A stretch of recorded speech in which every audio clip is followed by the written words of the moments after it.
Hello, everyone, and thank you, Gabriele, for a beautiful introduction.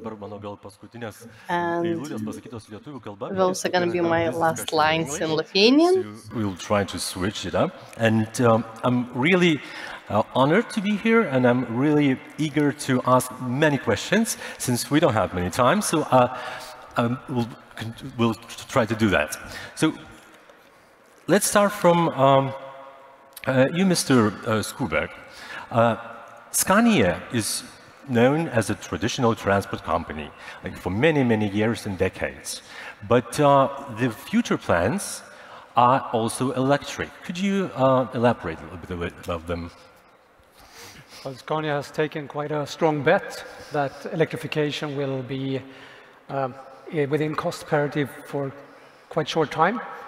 Some of you might have heard Stefano this morning, where he explained the different sustainability solutions that we're working with. And one of the things that we have done together within the company group of Traton is that we, together with Volvo and Daimler, established the Milens initiative, which is one of the security of supplies that might be of concerns for transporters, etc.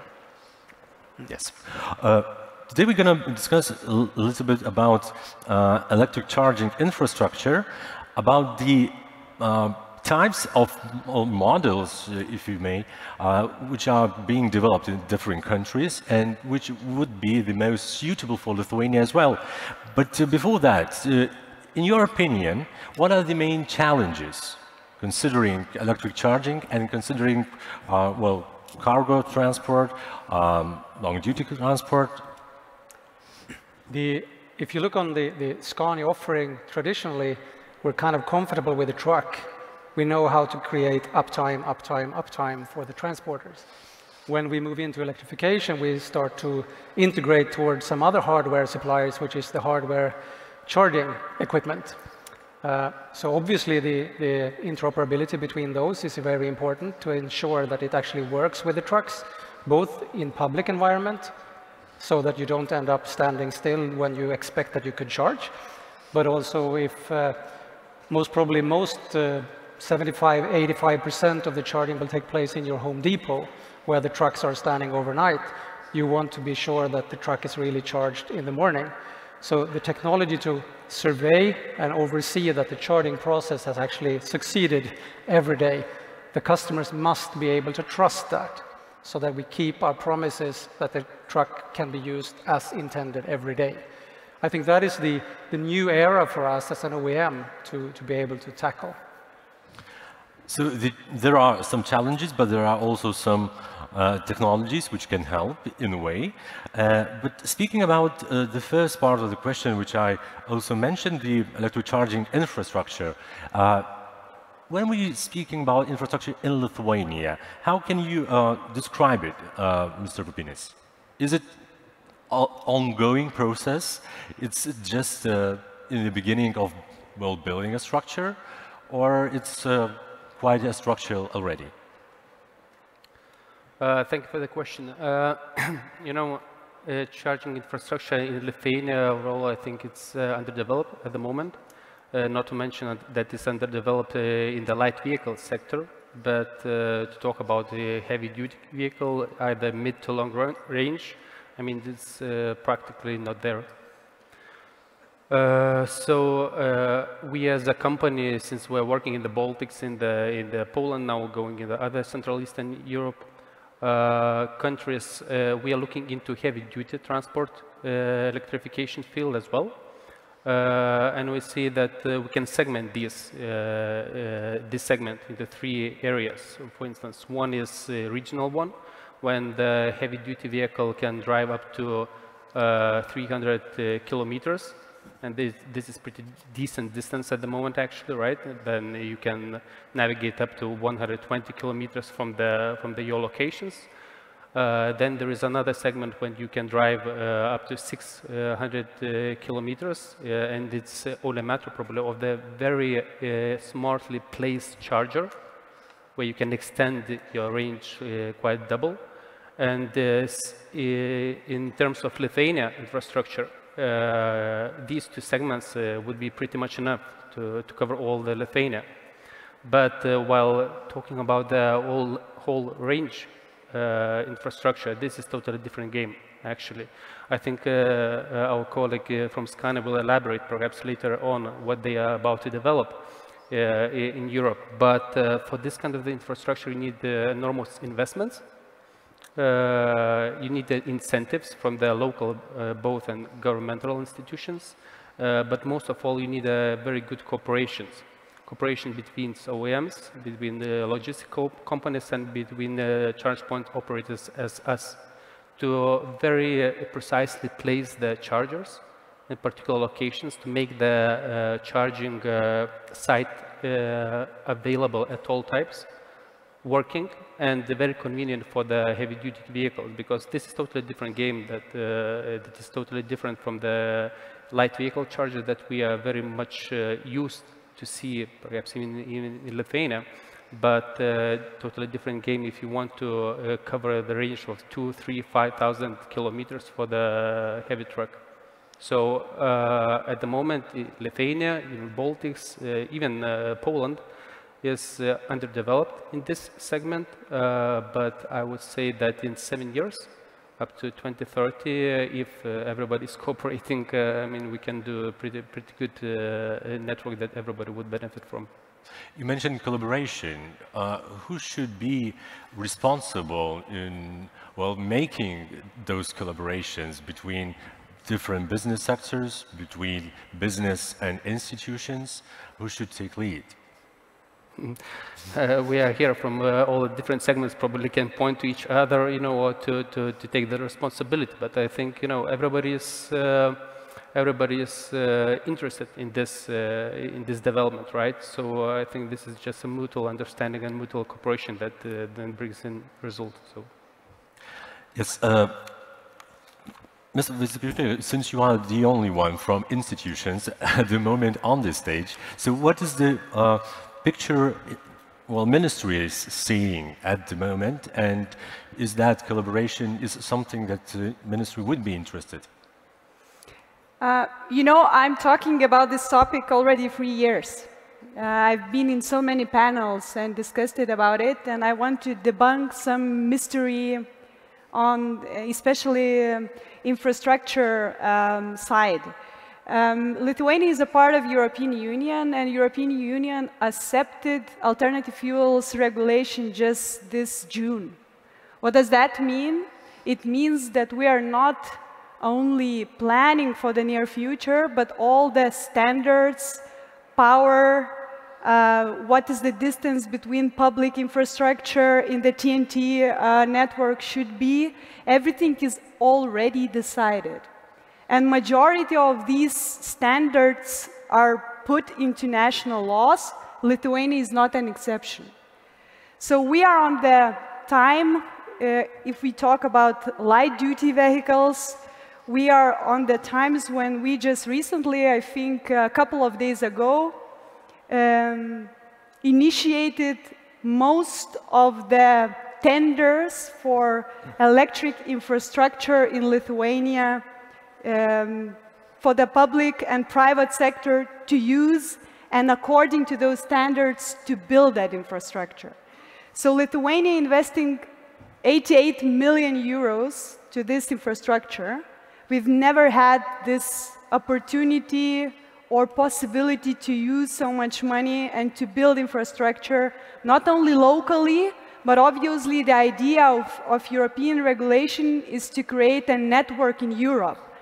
And I think what is, and it's the same with the incentives for light-duty vehicles, electric ones. We're also investing 90 million euros already to foster and to help to move from the dead point. And I understand that I might sound very optimistic because there is a lot of challenges, and that is why I'm here together with the businesses who definitely sees the obstacles within this period. But what I would like to highlight to the audience, it's not that we are still deciding one or another way we are going. Now we are talking actually how we're going to implement it.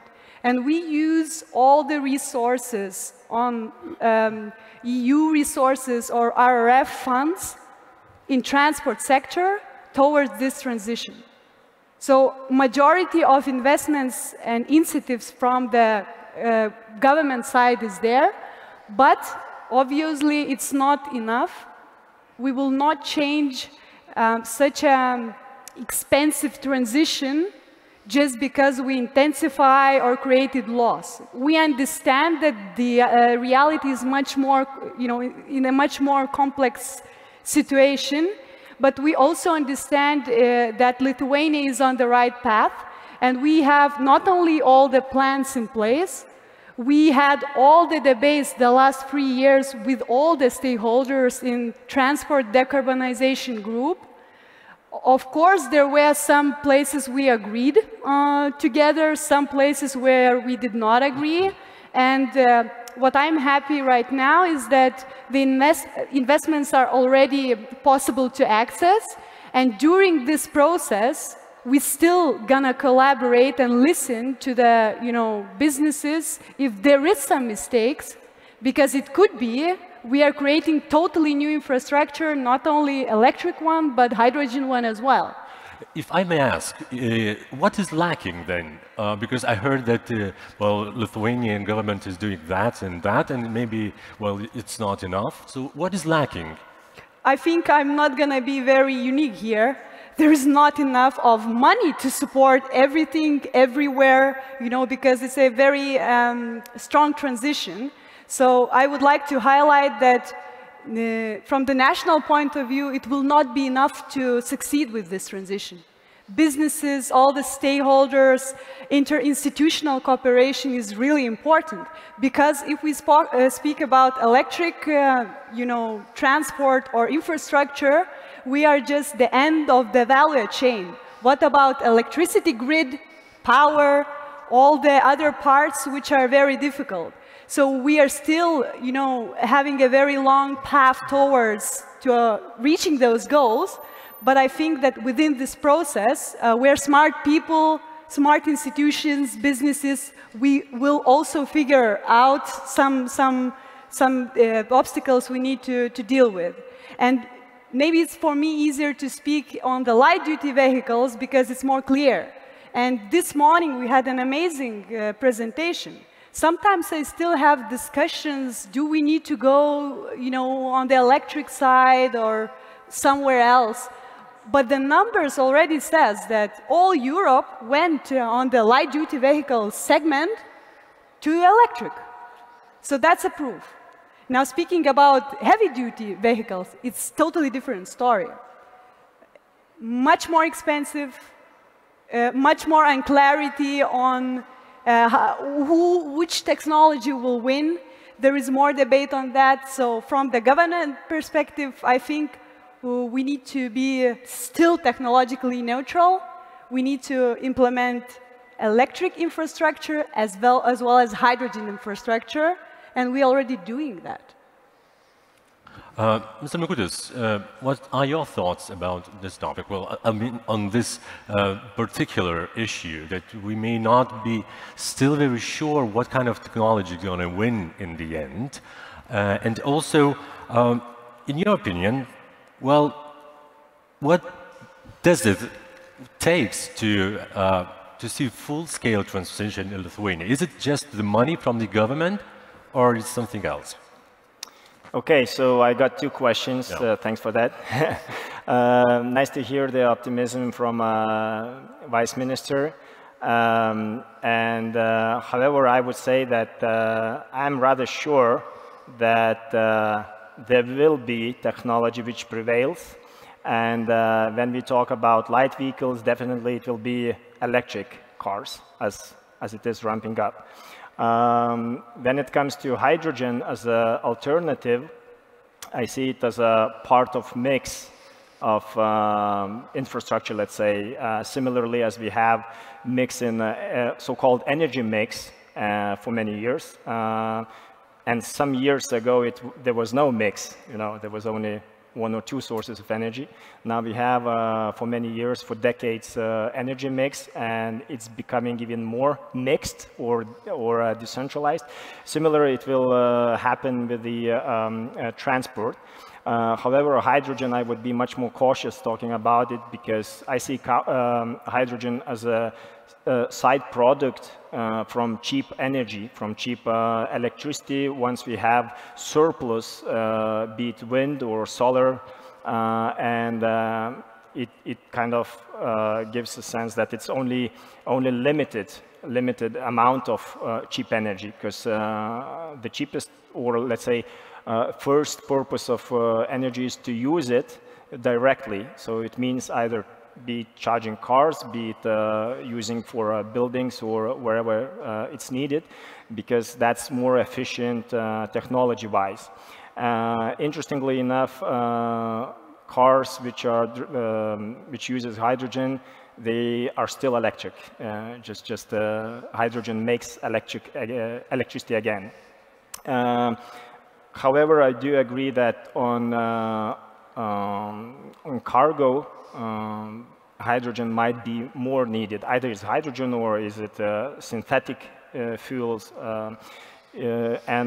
Honestly, even though I'm very optimistic always and trying to say there are many things we can do in electric transport, with the cargo trucks, I have less answers, and looking to the governments, looking to the scientists, and there are many more work to be done in the near future.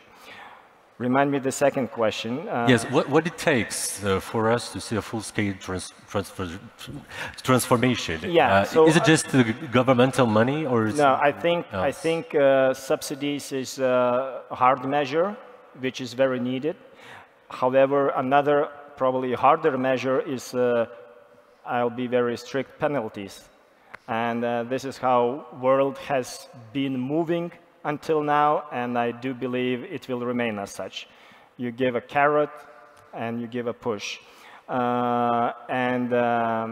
Sadly or naturally, humans are the ones who love comfort, who love laziness, and it's always easier to find an excuse why not to do something difficult and complex instead of starting doing it. There are many allegories as boiling a frog and so on and so forth, but this is how I see it. Another thing which does not cost a lot from government is giving an example. And when I see municipalities buying diesel buses or discussing about the especially smaller municipalities, but also large ones, when good projects, even when mayor supports it, sometimes it's stuck in bureaucracy, and those who are bureaucrats in either its municipality or the institutions, they know how to rule, even the ones who are on top.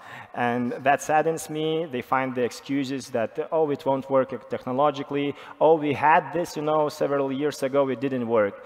And we, as I represent technology company producing electric cars. We see, how these things are possible to solve. I do believe Scania also sees, and you mentioned compatibility things, there are some protocols, software, and so on and so forth. But these are technical issues which are solvable if there is a will for that. So I do believe that governments can bring the flag, ride electric cars, visit municipalities with electric cars, even though it might take 30 minutes longer, be it so. Also force softly mayors and others over there towards the right thing to do. Well, according to the law, soon they won't be able to buy. Soon is not now. Soon is not now. Can I just to highlight? It's a very important topic. So, just to make aware everyone, whatever instruments, financial incentives government uses for this green transition, and municipalities wants to use the money to buy buses or build infrastructure, all this should be zero emission. So if they want to use subsidies from the national government, any subsidies, including buses, they already must buy green buses. And from 2026, all the subjects who uses procurement procedures in Lithuania, they must buy only zero-emission vehicles, and it including electric cars, buses, and any other transport that would be bought by procurement procedures. I think this is this is law, so it's quite strict already. Which is very good. And just I'll bring an idea, because there are not only governmental institutions or governmental purchases, but also Vilnius is car-sharing capital in Europe, because we have the most car-shared cars per capita. However, it sounds as a sentence, but you got my point. And we have three companies competing here in Vilnius and the rest of Lithuania, and only one is fully electric, which is also good, and the initiative was very private. So I see also an opportunity. Also, the last mile solutions, I see them are polluting a lot. They do not turn off the engines, especially when the weather is cold, because they think, oh, I'm very short, you know, for stopping by. So I think government also can. Can I just stricter here? Real quick then, thank you. Very quick. From 2025, we'll have low emission zones in municipalities, in the city centers. Super. This will help of sharing mobility as a service solutions to be fully electric. And the other part, obviously, we're trying to implement a tolling system for heavy-duty vehicles to pay per kilometer by using our roads. So these two regulations will definitely make a change or intensify vehicles to our companies to do so. You have my vote now. Thank you. Mr. Giga, what's your point of view about well, our future, how electric is going to be, and what are the main challenges at the moment in Europe? So finally, I thought I'll just keep you pretty, you know, while you discuss. But okay, so I was sitting here and listening to one thing about infrastructure, but just a disclaimer: I'm representing a company that's producing and selling electricity, and about 30% of electricity in Baltics is sold by us. So you know, despite what kind of infrastructure we have and where we have it, most likely it's going to be our electricity. And without electricity, infrastructure is pointless, really. You know, so it's not gonna work.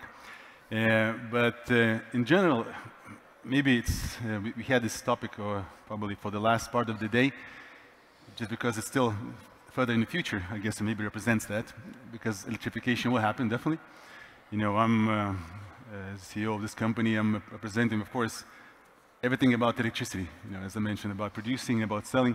And electric infrastructure is one of the ways to sell, of course, you know, electricity. And the more we have electric cars on the streets, the more we have infrastructure, the better it's for us, you know, so we can produce more and actually sell more of electricity. But nonetheless, we do support as well, you know, because the transition doesn't happen like, you know, so quickly. And, you know, in some senses, I do listen about subsidy. I'm not a big supporter of subsidies in general, not. You know, because the subsidies tend to be wasted. You know, of course, we have maybe good examples, but in many cases, we have very bad examples. And, you know, when we have infrastructure built where it's pointless, just because somebody wanted to take the money. But the more weight you put on the investor side, the more it's going to be like, I would say, the bigger possibility that infrastructure is built where it's needed to be. But nonetheless, you know, most likely we are still learning what kind of infrastructure we will have, you know, and what's going to be used and what's not, you know, we're on the go learning on that. But the question was about the future, right? Okay, but I waited for so long for my turn to speak. Take your time. Yeah. But the future, of course, is going to be electric. You know, we do have some deviations once in a while, speaking, you know, even hydrogen, you know, what we're going to do with excess electricity. Maybe it's about one of the ways is not to scare investors to invest into production of electricity, that we will have where to use this electricity. But nonetheless, I believe that, you know, what we mentioned here, but maybe I'll just wanted to bring myself in the picture as well. Because without electricity providers, it's not going to work, you know, it's not going to work. So basically, you will need us in this picture as well. To happen. So electrification and basically really, I would say, seamless cooperation between all different parties make it happen, you know. We are also here in this forum talking about the business and what is best for the business as well. And if I would ask, what kind of examples maybe of a good developing infrastructures in other countries in European Union, for example, could be a good example for Lithuania to implement, and what business-wise is the most comfortable infrastructure well, for companies? Yeah, I can take it because actually we have implemented several infrastructure depots for cargo transport. Several of them are in Lithuania. One to mention, which was publicly announced, DPD courier. And I'm every morning when I do my morning jogging in the old town of Vilnius and I see electric cargo bus instead of diesel, I not only enjoy that, oh, we helped for this project, but I also do not smell any poison, you know, out of the diesel. Another couple of projects also are with the buses in municipalities, but that's kind of more traditional thing, which I think it's similar to what Scania is dealing with. However, one interesting is, which is Lithuanian French, and there is one Lithuanian company, you all know about it. However, French people think that this is French company. Any guesses? Vinted. Vinted. Here we go. So I got a call from Vinted. Can we consult them on their journey towards you know, zero CO2 emissions? They have a project for decarbonizing their supply chain and probably developing their supply business. Before coming here, I just called to one contact to ask how is it going, because I know there are more and more chargers. They use our chargers, which are produced in Lithuania, developed in Lithuania, installed by our French partners for Lithuanian company in France, in 9 cities. Also, they started using this in Belgium, and I think one more country, probably Spain. Yeah, and that's a good example how they rescheduled their routes or also adjusted their business model. Instead of shipping one by one address, establishing one logistics center and creating the network of their how is it called, post terminals everywhere around these cities. And goods are delivered to these logistics centers by electric cargo buses. Yeah, Mr. Skubber. I may comment there, just like he explains that this transition will be moving by gravitation, you could call it. You start with distribution, you talked about emission-free zones, and then it becomes regional distribution, and then it becomes long haulage, and then you pop up new low-hanging fruits that you add on to this. And you ask a little bit about incentives and good examples. One thing, maybe as an advice to the politicians and the governments, could be that if you put incentives in place for infrastructure investments or other investments, you could use a scheme where companies or actors that want to invest in this and want to take part of the incentive scheme say that I need this much support to make this investment happen. And then you have some way of calculating how much more reduction of emissions do you create by this, or how much effect do you really create. Then you can start prioritizing the incentives with most bang for the buck. That is a way of using it. I'm from Sweden, and we have used it for climate investments in Sweden, but it's also been used for investments in charging stations made by the road authority, where they have said that, okay, you need this much amount of charge post, then what is the support you need per post, giving a certain performance. Or then those that ask for the least get the subsidy. So that's a way to optimize the money usage. Do you agree with the things that were said, like that it's going to be going like step after step? Like we are starting, for example, from I don't know, in one sector or in one small operational unit, and then we are growing on the way. Yeah, I just wanted to add up to examples for the EV charging infrastructure development in other countries, and also maybe to not to agree with the Martinez that much on the that incentive is not viable, you know, to support this infrastructure.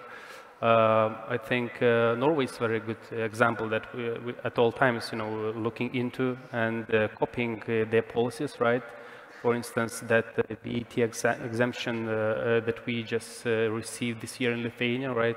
Norway got it 20 years ago, actually.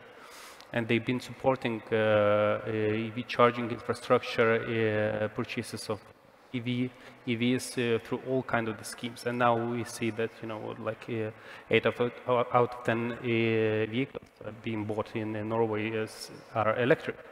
Another point is Sweden. I don't know, perhaps you can elaborate more on this, but I know that Swedish government is supporting 100 charging hubs for heavy-duty vehicles through all the countries. So heavy-duty vehicles can travel through all that long country and go to zero CO2 emission project. Another one is Germany, though I think it was mentioned that Germany is retreating from their very ambitious plans to develop hundreds of thousands EV chargers until 2030. But for instance, HOLA project that they are developing 5 very huge, over 1.5 megawatt power charging hubs in the distance of, I think, 600 or 700 kilometers A2 road.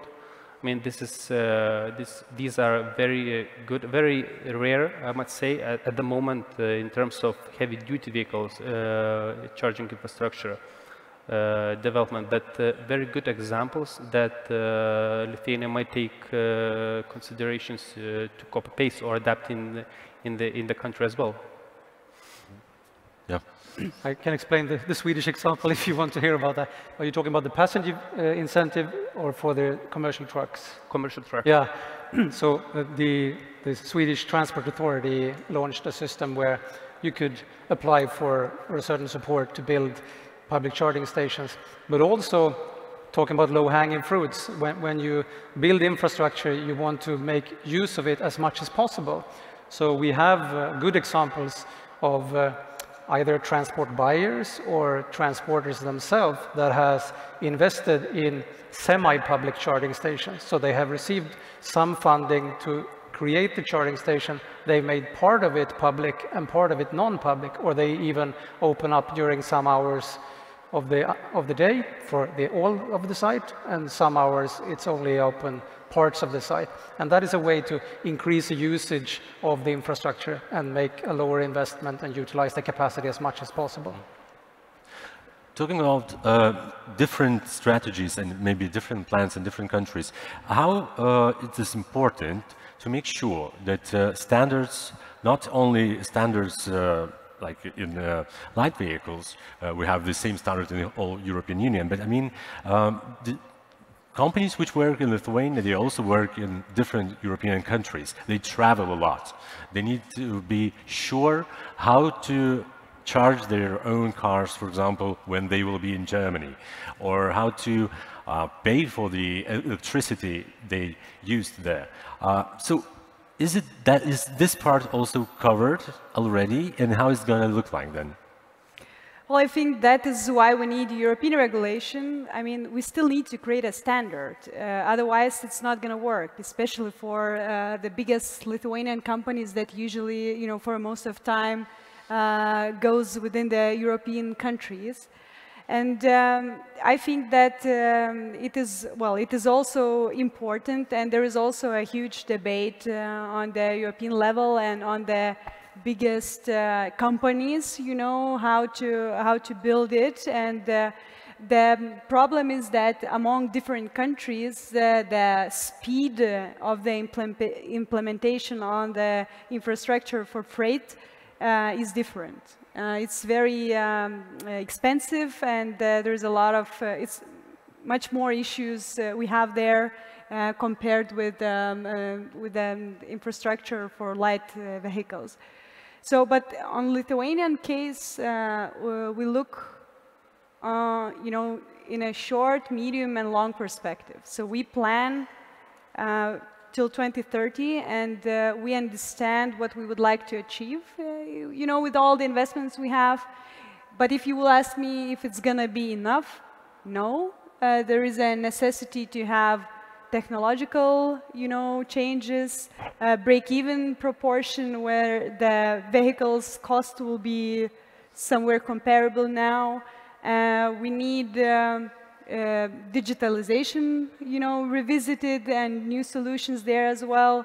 So it's a very complex way. And I think even if I sounded really positive, and I think that the path ahead of us on European scale is huge. And I really enjoyed in the previous discussion when the representative from European Commission mentioned that maybe Europe was the first one to start with ambitious goals. But what we see globally, if we speak about the United States, you know, they're catching up. They want to do the same. So we see a lot of movement, and I think some of the solutions that fits European market are not the same ones in the States or different markets. So there is a lot of competition going on, and I'm just very, very happy that we see that Lithuania has its transport, you know, industry as well growing up, and it's getting really competitive. And I think that moving a bit forward from the implementation challenges only, I think what is really important is to see an opportunity as well in this transition. And I see that some businesses goes to the right direction and understand it, and I think they can benefit from this a lot. And I feel that there is no a decision, are we going towards this direction? It's more the question how and when. And on some parts of transport, it's quite clear. On others, it's not. And we are here, you know, to figure it out or look into it every day. About unification and standards, also a question for you, Mr. Mikutis. Is it very important to plan and to organize everything in one very unified standard in the whole European Union? Is it for business very important in this case? And what kind of standards then it should be? Who's going to decide? Yeah, this is in a way tough question, not for me to answer a tough question, but to predict the future and to advise how it should be done in the best way. The fact is that there are standards for both for AC chargers, for DC chargers, that's fine. But due to the complexity of the sector, due to the variety of the models of cars, due to variety of the models of chargers, and many other things, and the needs, because needs are also different. One company has one needs, even countries have different needs, different climates, mountains, islands, and so on and so forth. So in reality, even if you develop a product, be it car, be it charger, under the standard, still usually we have compatibility tests with many platforms, also with the cars. There is a tricky thing that if you cannot charge a car, you always blame charger, not your Mercedes, not your Porsche, even though they also not always stick to the standards, because due to the complexity, because they also try to find the least evil out of their case. And my quick thought, I'm not from logistics, but I do believe that talking about opportunities, there are two things. We have to work harder to save ourselves from flood from China, because Europe is not number one. Number one is China when it comes to e-mobility. Europe is number two, and as you just mentioned, USA is catching up. Another thing, talking about opportunities, I think like Lithuanian companies being among the largest in Europe, logistic companies, probably they have a chance to cooperate and to establish some charging hubs in their most populous destinations, also cooperating probably with the car providers, truck providers, Scania and others. And that's a good thing for Europe when it comes to trucks, because there are quite limited number of truck manufacturers, which is different with the buses. With the buses, it's more complex and more difficult, and Chinese, however, also prevail so far, which is a bit sad for me as representing industry from Lithuania and Europe.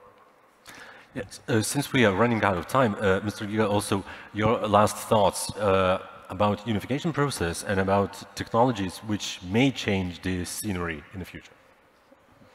Almost got to close the deal. All right. Yes. All right. Okay. Whichever technology we have, probably is going to be different what we have right now, because even the tendencies that we saw, it totally changed. We suspected that 22 is going to be good, and then 44 is good, and then 50 is good, and then we see that it's getting bigger and bigger and bigger. And then the question is if infrastructure can adapt to that. But my thought about even coming back to about subsidies and stuff like that, I believe that where demand is, the investments will follow. Definitely, if you see demand, the investments will come again. So basically, but as usual, the question here is about the chicken or the egg. What comes first, But I believe that if any demand is there, if any possibility is there, investments in technology, in supply, or whatever it is, will come. But just the question is now, because now we speak about like boosting demand through infrastructure, but at the same time we can boost demand through more vehicles on the road. Thank you very much. Thank you for all your time. Thank you for listening our discussion here. And I would like to mention once again, so we talked with Kazys Pupinis, head of Baltics and CEO at Heliport Lithuania, Martynas Giga, CEO at Electrum Lithuania, Joachim Skubek, Business Development Manager, Charging Strategy and Business Development at Scania Group, Agnė Vaiciukevičiūtė, Deputy Minister of Transport and Communications, and Ignas Mikutis, CEO at Elinta Charge. And I'm Darius Matas. Thank you very much, and enjoy the rest of the forum.